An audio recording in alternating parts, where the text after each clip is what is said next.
Hello, কেমন আছো সবাই? আশা করছি সবাই খুব ভালো আছো। আমি পায়েল, আমার আরেকটা নতুন ভ্লগে তোমাদের সবাইকে স্বাগত জানাই।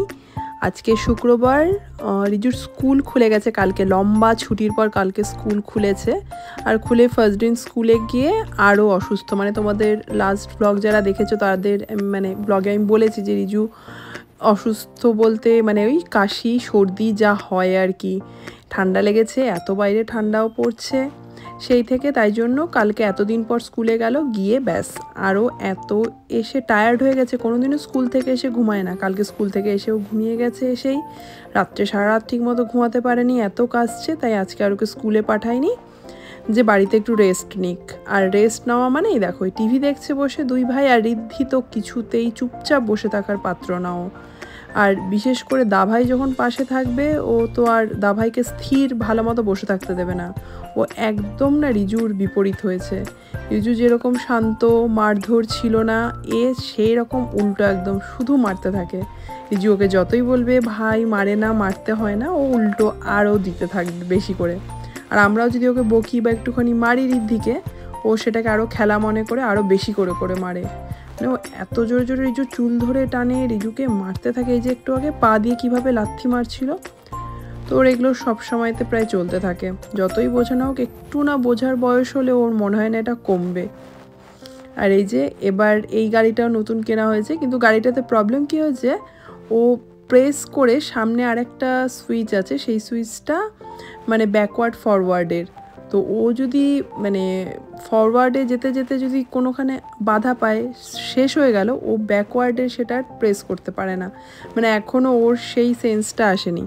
তো এইভাবেই চালাতে থাকে, ডাকতে থাকে করে দাও ঠিক।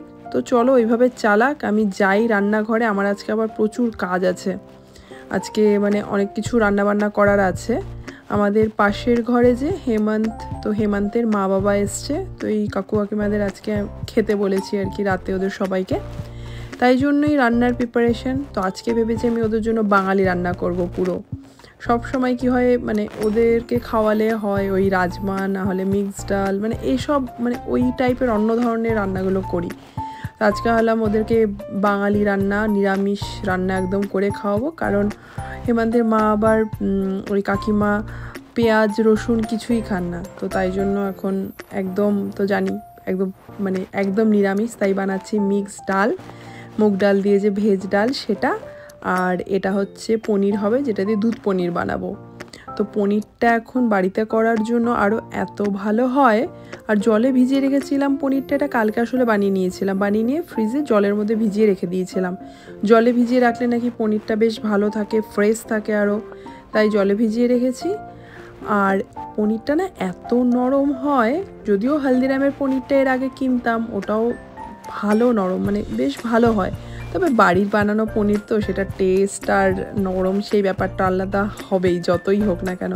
কেনা আর বাড়ির তৈরির মধ্যে তো পার্থক্য থাকবেই। তো আমার এখন এই বক্সটা পনির মেকারের কিনে বেশ ভালোই হয়েছে, সুন্দর পনিরটা তৈরি হয় আর ভালো লাগে খুব, মানে দেখতে যে বাড়িতে একদম সুন্দর কেনা পনিরের মতো পনির তৈরি হচ্ছে, আর খেতেও এত বেশি ভালো। তো এবার এগুলোকে রেডি করে নেই। আর করবো হচ্ছে হলো ধোকার ডালনা। ধোকার ডালনাটা যদিও আমি ওগুলো কালকেই ভেজে রেখেছি, কারণ আজকে সব কিছু করতে হলে অনেকটা টাইম লাগতো, তাই জন্য ধোকাটা কালকে ভেজে রেখেছি, আজকে ওটার গ্রেভি করব, আর ডাল আর পনিরটা তো করে নেব।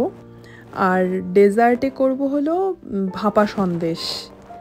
এছাড়া স্টার্টারে আর কিছু আলাদা করবো না, এমনি নর্মাল কেনাই কিছু স্ন্যাক্স দিয়ে দেবো। আর তোমরা এই চপিং বোর্ডটা দেখছো যে এর মধ্যে কালো যে স্পটটা, এটা বাবা আয়রন করতো যখন এখানে এসে, তখন ওই আয়রনটা রাখতো ওর ওপর, রেখে সেই দাগটা হয়ে গেছে।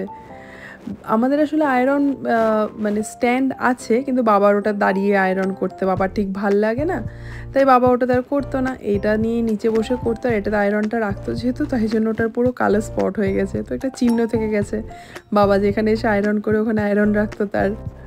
তো এবার ডালটা বানিয়ে নিচ্ছি। তো আদা আর টমেটো ভালো মতো কষিয়ে নিয়ে ওর মধ্যে যেই সবজিটা ভেজে রেখেছিলাম, গাজর মটরশুঁটি আর ফুলকপি, এটাই দিয়েছি। একটু পনির দিলেও ভালো হতো, আর দেওয়া হলো না পনির আসলে যতটা হয়েছে আমার মনে হচ্ছে সেটা লাগবেই রান্নাতে, তাই জন্য আর ডালের জন্য আলাদা করে করাও হয়নি আমার। আর রাখিও নি, তাই জন্য ডালে আর পনির দিলাম না। আর ওদের কাছে এই ডালটাই নতুন, ওরা কোনোদিনও মানে মানে ভেজ এরকম ডাল খায়নি। এখানে আবার এরা টিভি দেখতে দেখতে, টিভি দেখা যদিও বন্ধ করে দিয়েছে অনেকক্ষণ, এবার আবার উঠে এসছে এখানে অ্যাম্বুলেন্স আর ফায়ার ট্রাক দেখেছে, তাই জন্য দুজনেই চেয়ারে দাঁড়িয়ে উঠে পড়েছে। ফায়ার ট্রাকটা তো ওই যে সামনে দাঁড়িয়ে আছে, আর অ্যাম্বুলেন্সটা ওই দিকে পাশের বিল্ডিংয়ে মনে হয় এসছে। ওখানে একজন হাজব্যান্ড ওয়াইফ মানে বয়স্ক দুজন ওরা থাকে নিচের ফ্লোরে, মনে হয় কি জানি তাদের মধ্যে কেউ হয়তো অসুস্থ হয়েছে বা কিছু, তাই জন্য অ্যাম্বুলেন্স এসছে, পরপর আসছে, কালকেও এসছিল কিছু মনে হচ্ছে, ফোন করছে, আসছে আবার ঘুরে যাচ্ছে। তো ওরা দাঁড়িয়ে তাই দেখছে ওইসব। আর এদিকে আমার পনিরটাও রান্না হয়ে গেছে, দুধ পনির। এবার শুরু করব ধোকার ডালনার জন্য তার গ্রেভিটার প্রিপারেশন। তো আলু কেটে ওগুলোকে ভেজে নিচ্ছি, আর টমেটো, আর এটাতে দেবো হচ্ছে কাজু আর পোস্ত বাটা, এটা দিয়ে করব, এটাতে গ্রেভিটা খেতে ভালো হবে। আমি না এই প্রথমবার ধোকার ডালনা রান্না করছি, মানে এত বছরে আমি কোনোদিনও ধোকার ডালনা রান্না করিনি। তো আমার এক বন্ধু এখানে শালিনী, ও ধোকার ডালনাটা খুবই ভালো বানায়, খুবই ভালো। আর ও যখনই বানায় মোটামুটি সববার আমাকে দেয়, আর ওর এই ধোকার ডালনা খেতেও আমার এত ভালো লাগে, তাই ও বানালেই মোটামুটি আমার জন্য অল্প হলেও ও দেবে।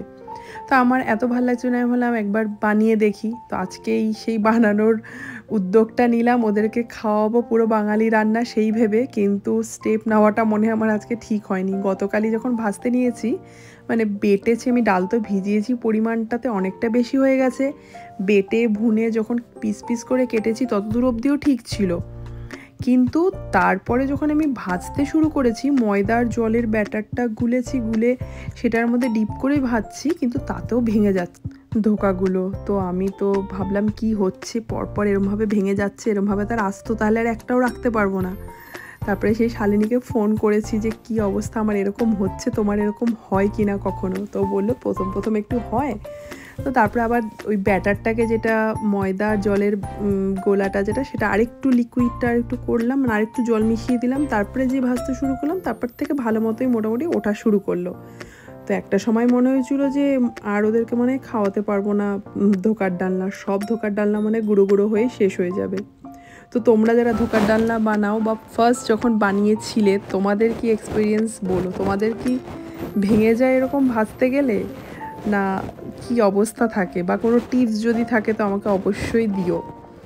এখানে এদের দুজনে স্নান দান হয়ে গেছে, রিজুও তো টাইম পাস কী করে করবে, এখন দিনের বেলাতে স্কুল পাঠায়নি ঠিকই, কিন্তু এখন বেশ ভালোই আছে ও, তাই বললাম ভাইয়ের সাথে একটু টাইম পাস কর, ও বসে বোর হচ্ছে সারাক্ষণ, কত আর টিভি দেখার কত কি, একটু খেল ওর সাথে বসে। তাই এই নতুন এই খেলনা এখানে ভাইকে শেখাচ্ছে কিভাবে এটার ভেতরে কিভাবে দেওয়া যাবে। আর ঋদ্ধিও আছে, একভাবে মানে একটা দিয়ে একটা যদি ভেতরে পড়ে গেছে, বাকিও সেই একটা চ্যানেল দিয়ে ট্রাই করছে কি করে ভেতরে ওটাকে ফেলা যায়। তো রিজু ওর সাথে বসে এখন খেলছে তাই। আর এদিকে আমার ধোকার ডালনার মোটামুটি গ্রেভি হয়ে এসছে ভালো মতো। এবার কাজু পোস্ত বাটা দিয়ে এটাকে আবার কষিয়ে নেব, কষিয়ে নিয়ে তারপরে গরম জল দিয়ে দেবো এর মধ্যে। লঙ্কাটা না একটু আগে দিতে হতো, লঙ্কাটা একটু পরে দেওয়া হয়ে গেছে, তাই জন্য এখন যতই চেষ্টা করি সেই লঙ্কার সেই টেস্ট আর আসবে না। এবার জলটা ভালো মতো ফুটে গেলে তারপরে ধোকাগুলো দেবো। এই যে এগুলো ভাজাটা মোটামুটি ঠিকঠাকই হয়েছে, এই কটাই আস্ত থেকেছে আর কি, আর বেশিরভাগই সব ভেঙে গেছে।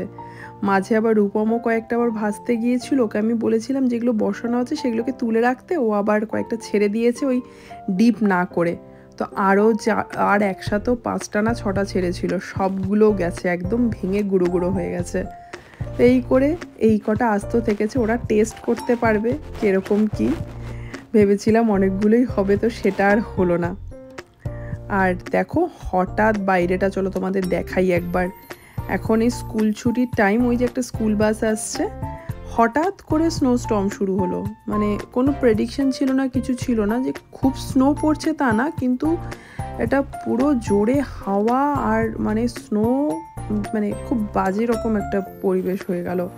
রিজু যদি স্কুলে যেত এই টাইমেই ওর ফেরার টাইমটাও হতো, এর মধ্যেই ও হয়তো ফিরতো।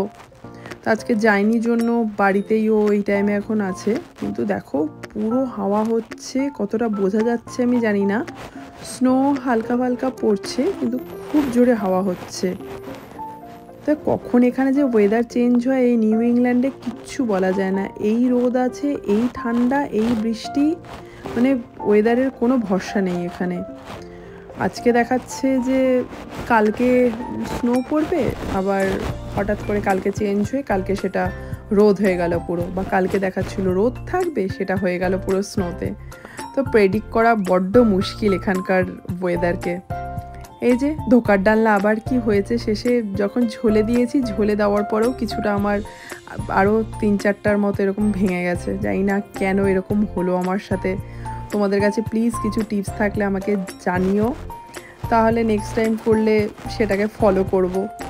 আর এটা আর একটা বড় কাজ ভ্যাকিউম করা। রেগুলার ভ্যাকিউমটার করা হয় না, 2-3 দিন গ্যাপ তো পড়েই যায়। আর ছোট বাচ্চা থাকলে যা হয়, ঘর নোংরা যে করেই হোক হয়ে যাবে। তো ওর ভ্যাকিউমটা করে নিয়ে আমি স্নান ধান করে নেব। স্নান করে একটু বসবো, তারপরে আবার একটু আটা মেখে রাখবো, কারণ ওদের জন্য আবার রুটি করব।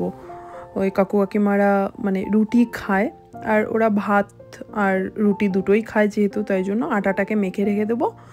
ওরা এলে তারপরে তাড়াতাড়ি রুটি করে নেবো, আর ভাতটা ওরা এলেই তখনই বসিয়ে দেবো। ওরা আবার একটু তাড়াতাড়ি খায়, ওরা 7টার মধ্যে ওদের ডিনার কমপ্লিট হয়ে যায়।